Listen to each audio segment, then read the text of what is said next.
So, is there anything else intro-ish? We usually do shorter intros on these. I don't think we need to go any deeper. It's cool. Yeah. All right, here we are. We're hanging out outside and we're talking about martial arts. Yeah. People enjoying the backdrop. It's nice. We're outside. It's a nice day. So, I ask you a question. Yeah. You get 5 minutes to answer it. 5 minutes. 5 minutos. That's it. So, let's see. We're going to ask this one first from Chris Rickard. Chris Rickard sent this question. All right, Chris.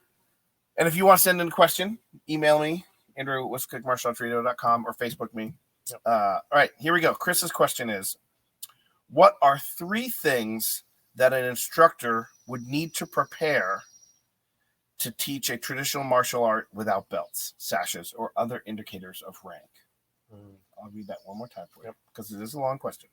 What are 3 important things that an instructor would need to prepare for to teach a traditional martial art without belts, sashes, or other indicators of rank?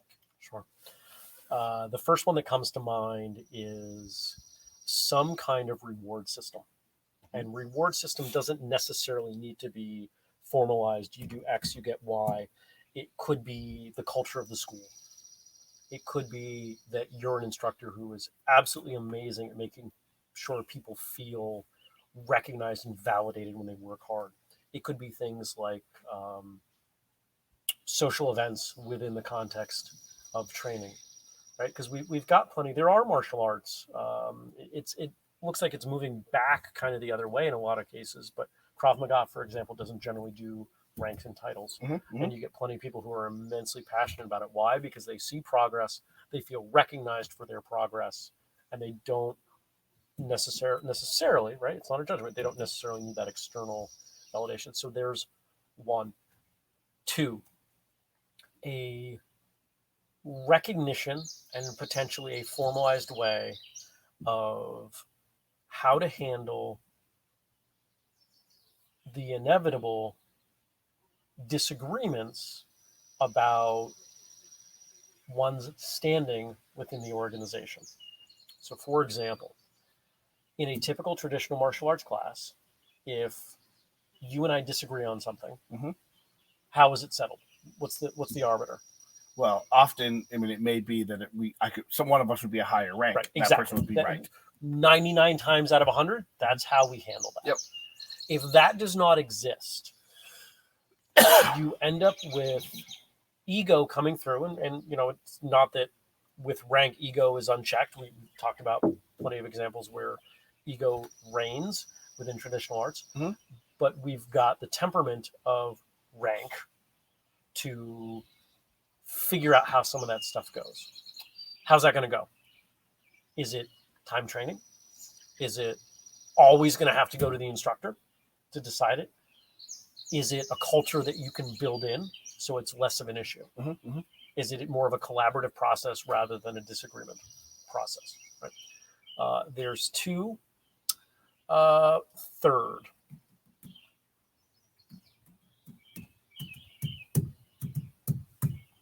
how do you set expectations? Okay, yeah. Typically within training, okay, I am this rank. I am working towards this rank. And I know what is expected of me because I have this form or forms to learn. I have these techniques I need to learn. I need to be able to break these boards with this technique or my sparring competency, or I have to achieve this result in competition. There are a bunch of things that can happen that determine one's progress within rank. You obviously can't throw everything at somebody on day one. You probably have certain things that should not go to people on day one. Yeah. So what do you do? How do you handle that? I don't know. But if you're going to open a school that has that, you have to have some kind of path forward. We've talked long about the show about how important it is for people to be able to see their own progress and chart out their own progress. Yep.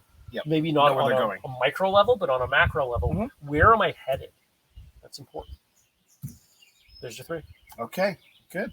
No, that makes sense. And there are, I don't know how they do it, but I know of an Aikido school that everyone wears a white belt until they get a black belt. Everybody lines up. And I don't know how they do it, but that's I might ask my friend Paul how they do It would that. be interesting to know. Yeah. Yeah. But you're right. You're going to have people at different levels, and something else that has different levels is our Patreon. Mm-hmm. Our Patreon is one of the ways that we help monetize the back end expenses of not just the show, but of Whistlekick in general. And I think we're doing a pretty good job because people don't generally stop. Once they're in, we work really hard to make sure we deliver value. And just to give you an idea, tiers run from $2 a month to $100 a month. At the $100 tier, you're a black belt. We just automatically grant you a black belt. You are a Whistlekick black. No, we don't do that. Kidding. It was a joke. Very much a joke. At the $2 tier, you get to find out who's coming up on the show. We give you some behind the scenes stuff. Once in a while, we open up other things to the $2 tier, but generally it's pretty simple. Yep. $5 you get bonus audio. $10 you get bonus video. $25 you're getting book drafts, program drafts. We haven't had any of those lately, so we haven't put those up lately. But there's another book brewing, and we'll be posting that soon. If you're watching, they can't quite. You know why I'm actually. Maybe you don't. So the patio umbrella, I am very nervous about the patio umbrella because it's bolted down, but the top part keeps moving around, and on the video you just barely see it, and it's making me nervous that it's going to try to fly away, and because it's a cheap umbrella, it's going to snap in half and murder me. We're good. At the $50 and $100 tiers, you get access to the school owners mastermind group, which has been really effective and a lot of fun, and the school owners are loving it. And of course, throughout those tiers, you're also getting bonus merch. You're getting stickers, you're getting posters, you're getting shirts, you're getting all kinds of cool stuff that we throw in there because it's all about value. And if we deliver enough value, we hope that you will stick around. So all I'm going to ask you all to do, if you have not, please go check out patreon.com/whistlekick and look at what we're offering and see if it makes sense for you. Mm-hmm. It is incredibly easy to stop. So if you look at it and you're like, you know what? I'd do it for a little while. Do it for a little while. If you're not down to do it long term, it's fine. Yep. Craig is here chiming in, and he says the mastermind group is spectacular. Yep. So Craig, of course, is in there. Thank you, Craig. I appreciate that. And if you're just the type of person who wants to give like one-time thing, there actually is a donate space at the whistlekickmartialartsradio.com website. So you could do that. Yep. Someone else in the chat is Mark Warner, who also has admitted he's in the mastermind. He gave us a great testimonial, and he sent in a question this week. Beautiful. So it's great that Mark is wonderful is segue. It's like all this stuff is just rolling along. I know. So I think you would agree that pretty much all the martial arts movies from the 80s and maybe some of the 90s, but they're horrible. They're all need to be removed from. They're all cut from the same cloth, right? I mean, yeah, that's what I just said. Yeah. Okay. If that's the case, why is Best of the Best your bane of movies? This is a question from Mark Warner. All right. So first off, because we do have people who have not seen many of these movies. So when we talk about this similar format, all right, here's what goes on. You've got a film that generally has one person you've ever heard of. Mm-hmm. And there is some kind of, there are generally two plots. There's a martial arts competition or somebody got killed. In the case of the competition, the plot is that the hero of the story is an underdog in some way, either throughout the film or, they break their leg and become the underdog. Karate Kid, right? Like he gets hurt. Yeah. Or on the other side, that somebody gets killed and the rest of the movie is the hero trying to exact revenge, which, let's face it, is not very much of a generally accepted principle in the martial arts landscape today. But again, they are an underdog. They have to overcome, right? Heroes always have to overcome something.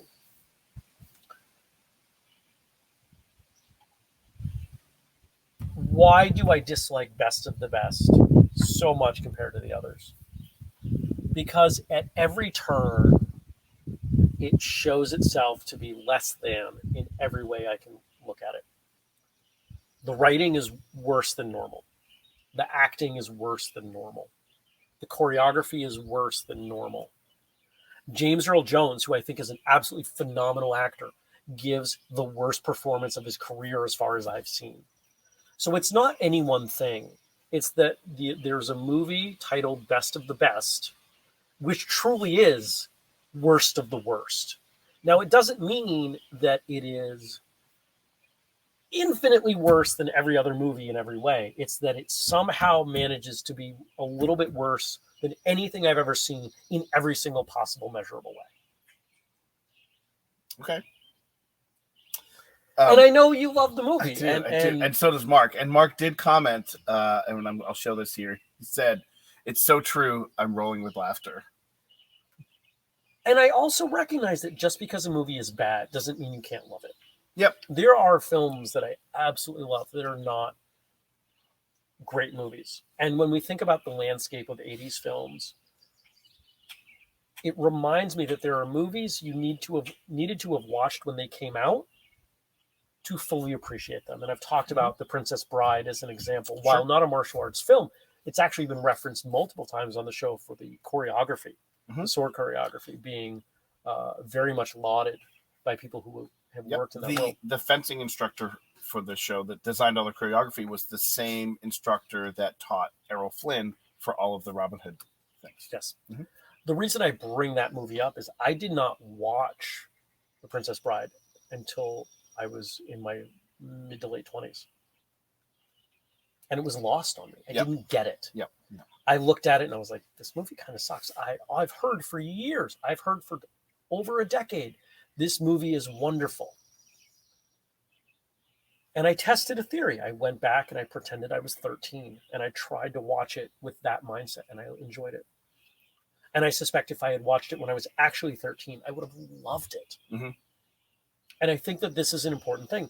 I did not watch Best of the Best until what, 2-3 years ago? Yep. If I had watched Best of the Best in 87, 89, when it came out, or even in the early 90s, when, you know, we still had some of those style of movies, I think I would have at least tolerated it. I wouldn't have looked at it in that way. And this is the biggest challenge. On First Cup, I posed a question to people a couple weeks ago. If you had to share with folks a movie that exemplified martial arts movies, if somebody came to you and said, I've never seen a martial arts movie, what should I watch? So many people recommended something from the 80s, movies that had been incredibly impactful for them. But if we showed them now, whether or not you train, you would look at them and say, I don't even want to finish this. Here's a question for you. Still staying on the same vein, Sure. not the next question. Do you think you hate Best of the Best a little bit more because I really like it? Absolutely, because it's become a trope within what we do. Okay, I wanted to put that out there. Just throw that out there. Maybe it's really not as bad a movie as he thinks it is. No, it is. He just says that because he knows I love it. No, it's absolutely terrible. It's just a little bit more terrible because it's fun for us to discuss. It is fun. And so at some point in the next few years, when we are tapped to star in Best of the Best, what will it be? 5, 17? There's at least 3. Okay. I don't know if there's a 4. So when we star in Best of the Best 4, there may already be a 4. I'm not sure. 5, 12. Mark Warner will tell us. It doesn't even matter. The number doesn't matter. Yeah. And actually, it'll probably be. You're good. It's all good. It's freaking me out. It really is. I don't know that we can do this outside again. We learned how not to do something. Okay. Good. You know how with the kickboxer movies, they've become like kickboxer retaliation. Oh, yeah. So it's not like Kickboxer 9. Yeah. Because people make fun of the Fast and the Furious movies because it's Fast 10. Yeah. We'll do something like that. It'll be, you know, Best of the Best. Whistlekick's Revenge. Mark says Best of the Best is the best. All right. On that note, we should talk about getting some reviews. People are watching this. They might want to give us feedback on Speaking that of stuff. reviews and people named Mark, who are Mark Warner. Yeah. It's the Mark Warner hour. So there are three big places that we ask you to leave reviews. One place we ask you to leave a rating. Spotify is the rating, and that's still a relatively new thing. And we've actually gained a lot of followers because we hit the ground running with Spotify. So for those of you who have not left reviews, if you want the quickest, fastest thing, Spotify, and you've got to listen to at least 30 seconds of one of our episodes, and then you can leave a rating. We hope you'll leave 5 stars, but we're not going to ask that. We're going to ask you to do it as you see fit. The other 3 places, our Facebook page, facebook.com/whistlekick. You can leave reviews there. That's important to us because it allows you to, Google and other search engines see those reviews as a signal to our search rank, and it helps people find the show and find Whistlekick in general. Google reviews, again, generally for Whistlekick, really help people find what we are doing. And then the one that means the most on the podcast side is Apple Podcasts. And you don't need to have Apple devices. You don't need to be an Apple Podcast user to leave a review, but you would have to sign up for an account. And if you go ahead and do that and you find our platform and you leave a review, we would appreciate it. And we have one here from, where did it go? Did I close that? I did. So hold on, and I can find it. We'll go back a couple. Come on. Here we go. And this review, no, it was a Google review, not an Apple Podcast review. My apologies. All right, so Mark left us a review. Shout out and thank you to Mark, who's an immense supporter and greatly appreciated over here. All right, so Mark says, the organization embodies the true essence of the martial artist, mind, body, and spirit. Its podcasts and events are transformational. They always give much more than you expect. And I think that last line really means the world to me, and I'm sure it means something to you Absolutely. as well. This idea that we're delivering more than people expect, I really, really appreciate. And we try. I have a business and martial arts background, and so I see the world of business pretty simply. It's about delivering value, and my expectation is if we throw immense value your way, some of you will contribute back in some way, whether that is a financial contribution or purchasing something at whistlekick.com or telling people, whatever it is. The intent is that there's so much value here. I want to give back in some way. Yeah. And we're never going to tell you you have to. We're never going to tell you how much is appropriate or what is appropriate for you. We're going to give you ideas and you take it and run with it as you see fit. Awesome. Craig's got a great comment here. I'll read this one and then we'll kind of move on to the next thing. And people thinking I'm not paying attention with my phone, we got a question in from a guest. So cool. I was getting that pulled up. Craig here. says, Beverly Hills Ninja still tops my list of martial arts movies to share with friends who don't train. And I don't remember if I've seen it. If I have, Chris Farley. I'm going to have to go back and watch it again. Yeah. It was Chris Farley actually came up on First Cup this morning, too. You did. You're right. All right. So this next question was sent in like 2 minutes before we were getting ready to record. Yeah. And it's from Joshua Blum. Josh Blum. What's up, Josh? And for those of you who don't know, Josh wrote the theme music for First Cup. That's pretty cool. He's a very talented individual. So his question is, obviously it's one sentence, but there's a little bit of preface to it. So he says, I've noticed through the years that a lot of the self-defense community, and with that also martial arts community, seems to prey, for lack of a better word, on people's fear. Quote, get insert appropriate gear, weapon, or course, and then you will be safe. This may cross into the endless gun ownership debates that go nowhere, but that said, could apply to any weapon, tool, or martial arts skill. Do you think that creating that fear response is an effective impetus to actually fostering confidence in those who lack it?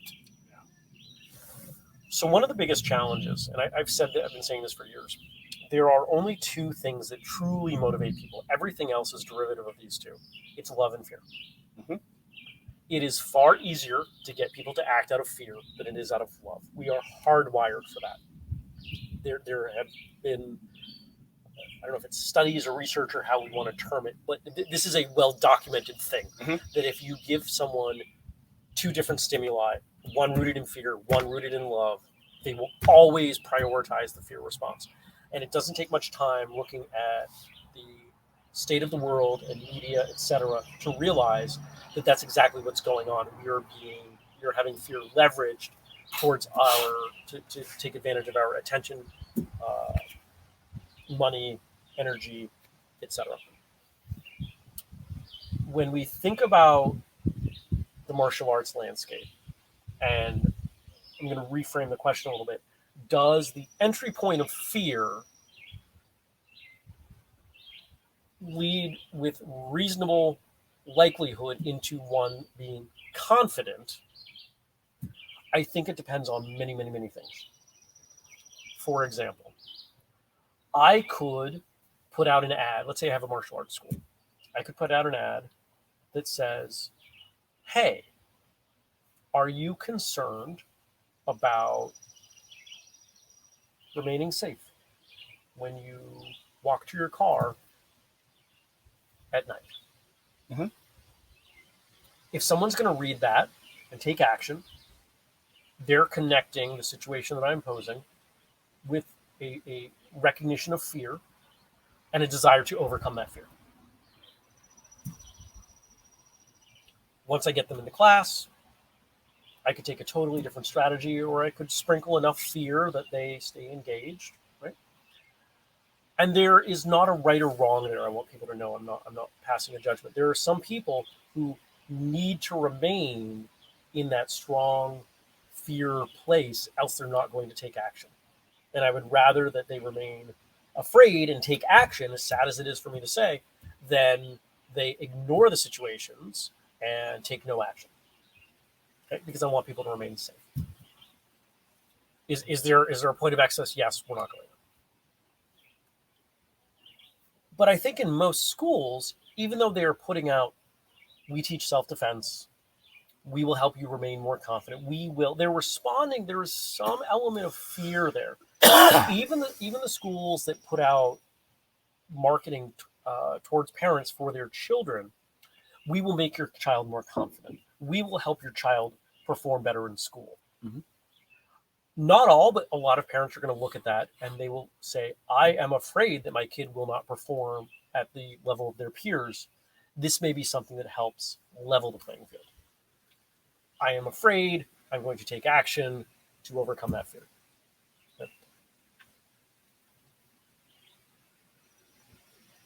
Once the person, kid, adult, is enrolled, how do we get them to be... No, I'll bring them up later. Oh, okay. How do we get them to be confident? Right? Mm-hmm. We can. It's about culture. I have trained at schools where fear is a root element within the culture. I don't enjoy that. Yep. I have trained at schools where fear is a card that is played when it's appropriate. Yeah. You have 1 minute left, by the way. We've both done some self-defense stuff. Mm-hmm. Not all of it's been super intense. But if you're trying to do something intense and you want to frame things in the right way, you can, and I've done this in training. You have kids. Your kids' safety is on the line in the context of this drill. And it's a quick, and let's face it, safe way to create an emotional response rooted in fear mm-hmm. that get people to perform differently. Okay. So the person that asked the question is in StreamYard right now. Yeah. We're going to bring him on, and we're going to find out if you answer the question good enough for him. Okay. So let's see here. I'm going to go It's been a while here. since I talked to Josh. Yeah. And there we go. Hey, Josh. Hey guys. Josh, how's it going, man? Good. How How are are y'all ya? doing? Good Yeah. to see you. Good. Thanks Awesome. for coming on. Yeah, I mean, I just have a few minutes, but I caught the last part of that. But sounds like good. It sounds good. Sounds like you were talking about in the context of martial arts schools. Primarily, yeah. Is that how you meant the question? Did you mean it differently? I think that's part of it. I mean, it's just something I was thinking about, and for a while, I don't know if I necessarily phrased it very well because I'm still kind of trying to figure out how to phrase it myself. But it just seems like if you look through ads, for example, like in martial arts catalogs or these other self-defense kind of things, a lot of it is getting you to buy something. And so maybe the fear is helping people buy something, but whether they can actually use it and apply it to their own life, I mean, that's a whole different thing. And so I guess like think of like a parallel to like the outdoor, community, like I don't know, these stores that sell like outdoor stuff like REI and Dick's Sporting Goods and stuff like that, where the message is like, buy our stuff, you'll have a better experience in the outdoors. Where, I mean,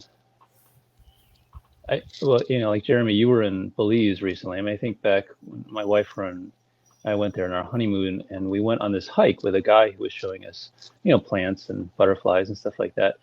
He was wearing the least like appropriate footwear. One would think he was wearing a pair of like dress shoes, for hiking around in the jungle. But that's what he had, and they would look like they had no soul, and they would be terribly uncomfortable and had zero tread. You did fine. I don't know. Something is better than nothing. Yeah, something's better than nothing. And I think sometimes people will get wrapped up in this idea of like, well, if I'm in an unsafe area, I need to purchase X, Y, and Z to be safe, and then I'll be okay. But can you actually use that thing, whatever it is, And so I feel like sometimes that gets lost. I don't know. That's an important dichotomy, the idea of having the thing and using the thing, right? Because we're at this interesting time in the world where most of us have more money than time. I mean, if you really get down to it, I could buy a new knife, buy a new stick, a cane, whatever. Most of us could make those things happen fairly easily. But if I said, all right, I want you to put 5 hours a week into learning how to use this knife or stick or cane, good point. That feels overwhelming. Yeah. When we all know that the crummiest knife with a lot of training is better than the best knife with no training, right? And I remember it was you or you, Josh, who brought in the element of firearms, and it's discussed in that community as well. This gun is better than this gun. Well, I'll take the gun that I know how to use over the gun that I don't. Yep. I'll take the techniques that I know how to use over the expertly derived self-defense protocol that I did one weekend. Yeah, that you basically know nothing about. And there's an element here, Josh, that I think you are far more qualified to respond to than I am around the fear portion. We're hardwired to respond to fear over other things, right? Can you speak to that a little bit? Yeah, I mean, I think it's hard because fear, anxiety, that's all like a natural part of life, right? It's like pain, right? Sure. I mean, it's going to be, to say like those things are not natural. I mean, that's they're just part of life. But so I think like when different industries and stuff like that sort of use that to their advantage, I mean, they're definitely aware of that. I think to not to get into the politics of the gun thing, but I mean, the whole thing about ownership of this particular object is going to then make me safe, I think just sort of says a lot. Whether it actually does or not, it's that feeling of that the world is an unsafe place inherently, and I need something to sort of level the playing field, and bigger, better versions of that. I think it's. I can throw out an example that's a little closer to home and potentially a little less sensitive. Our training programs. I see how many we sell.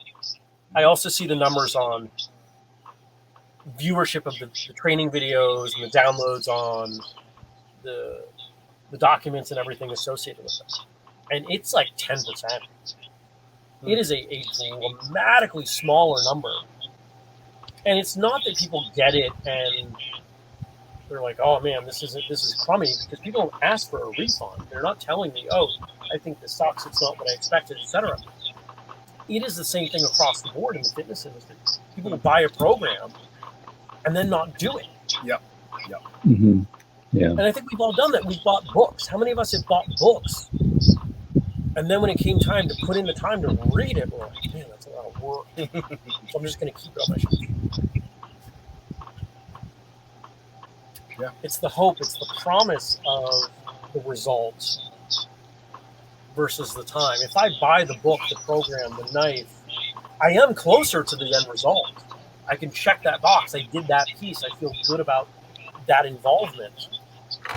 But if I put in the time, I've got to find the time. I've got to make the time. That's a lot. That's a lot of work. Yeah. Yep. Makes sense. Yeah, I guess I find it sort of frustrating that people sort of end up having these arguments about literally just things. There's like sort of material things, to have it or not have it, and then that's going to sort of make the difference. When, I just think back to the guide in Belize. I mean, he had what people would consider like the least appropriate footwear, and he made the best of it. So, Well, and not only was he able to function adequately, he was functioning professionally. You, whether directly or indirectly, paid him for him to bring you on this trip. Good point. So clearly it was at least functional. He did not die. Right. So it worked. Josh, we should talk more about this and maybe put together a collaborative episode on it. What do you think? Yeah, sure. Absolutely. Like I said, I'm still kind of struggling to put it into words. It's like one of these things that I don't know if necessarily articulating, but I guess when I look through some of the ads, like in martial arts magazine, I have a bunch from like the 80s and stuff like that, the old ones and stuff like that. It's really interesting because like it, you probably remember all those Panther production videos and those ones, take up the whole splash page and all that, and the ones that were, I remember a couple that were just would take up the entire page, disable any attacker in 10 seconds or, those kind of ones like that, where it reads like a long infomercial. And they are compelling, in a way. And, I think they probably work. It's just that I wonder how many people they kind of, do they knowingly go in with the idea that you're actually selling something better, or they're just like, is it just, a way to earn money? I don't know. Let's do this. Viewers, listeners, if you have some thoughts to contribute, send those to Josh Ryan. For those of you who may not know, Josh does a wonderful podcast called the 13th Hour Podcast. It is not, you wouldn't call it a martial arts podcast, right? You're getting into pop culture. You're doing all kinds of cool stuff. Yeah, we touch on martial arts stuff sometimes, yeah. But it's varied. It's wonderful. And so if you have feedback that might help Josh and I process this in pursuit of an episode, please send that over to us, and we'll keep chatting back and forth, and we'll see what we can do. Sounds awesome. Good. Thanks for coming on the show, man. Good to see you. Hey guys, I gotta run, but cheers. Keep up the good work. Thanks. Absolutely. Take care. Bye-bye. All right, take care, y'all. Bye. I love Josh. Yeah, that was great. He's such a good guy. That was great. So this was good. This was a good episode. Yeah. Are we done? No, we okay. We gotta. You're not wearing any shoes. What the heck, guys? He took his shoes off. Oh, he's got them right there. All right. So if you've been around a while, and I'm going to scoot closer in my chair. If you've been around a while, you know that we've done a few different pairs of shoes over the years. The first was a very, very exclusive pair of shoes that we sold, exactly one pair. To me, it was the sample. They were handmade in Italy. I've seen them. High top sneakers. They're incredibly well made. They've got the logo on them. They're super cool. Because I knew that if we did something with shoes and we did it the right way, people would respond. We did a couple pairs since then. Simpler. There was a pair that kind of looked like bowling shoes. It was fun. We sold some pairs of those. There was another pair, low top, kind of similar. And right now we have 3 different pairs of shoes on the website. And this is my favorite. These are slip-ons. I got some very positive feedback from somebody else who purchased them. But these, I love the way these look with jeans. Okay, they're a really simple design. Mark says great shoes. Mark's picked up a pair of these shoes. He loves them.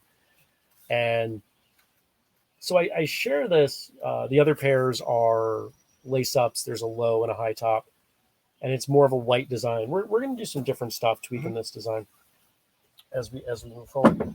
But what I like about the shoes is I think it's a perfect illustration of something that it's not training material. These are not training shoes. Maybe you can. You could, yeah. But they're not what people would generally look at and say, oh, this is a great martial arts training shoe. Yep. It's a shoe. It's a shoe that I like wearing out. Mm-hmm. It reminds me when I look at my feet, I'm a martial artist. Yeah, pretty cool. And that's the same thing with your shirt or the hats or this, we vary on some, but if you look closely, a lessening amount, we put the word martial arts on things because there's risk in that. Mm-hmm. Not everyone wants to take that risk. It got hot. You feel it? Yeah, I do. Got hot in quickly. And I don't think we need to. Whistlekick's a known entity. A lot of people know Whistlekick now and what we do and what we stand for. And so when you wear a shirt out and it's got the Whistlekick logo or the name, if you're around other martial artists, there's a chance, and it's happened to me, people come up to you and say, do you train? And I think that's super fun. Yeah. Pretty cool. So you can check out the shoes. They're at whistlekick.com. Everything's at whistlekick.com. You can use the code podcast15. You can save 15% on those shoes. Awesome. Yeah. Yeah, we're good. Those are our questions. Those are our questions. Awesome. Well, remember, if you have questions that you want to contribute to the 17th installment of these Q&As, get a hold of Andrew, whether send them to me. Facebook or email Andrew at whistlekickmartialartsradio.com. If you have other feedback, other comments, things that are not questions for the Q&A episode, the bugs are coming out too, and it's really hard to focus. It's bugging me. Jeremy at whistlekick.com. We'll do another one of these live in a few weeks, and maybe at some point we'll figure out ahead of time when we're doing this, and we'll let people know. But for now, it's really helpful for us to just kind of run with it as is. And those of you who are here, we've got a few of you watching. That's cool.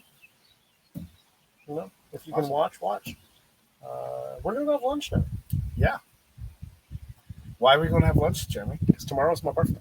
And I want to have lunch with my friend. Let's do it. Okay. Whistlekick.com for all the stuff. Whistlekickmartialartsradio.com for all the stuff related to the show. We've got training programs. We've got a Patreon. We've got 1,001 ways that you can help us out, and you can learn about all of them at whistlekick.com/family. Our social media is at whistlekick. We're all over the place. You can find all kinds of cool stuff. We're constantly experimenting, trying to come up with cool stuff that you will like to engage with. If you have suggestions on literally anything that we can do, we do want to hear it. Best way, let me know. Jeremy at whistlekick.com. That's it. Until next time, Train hard, smile, and have a great day.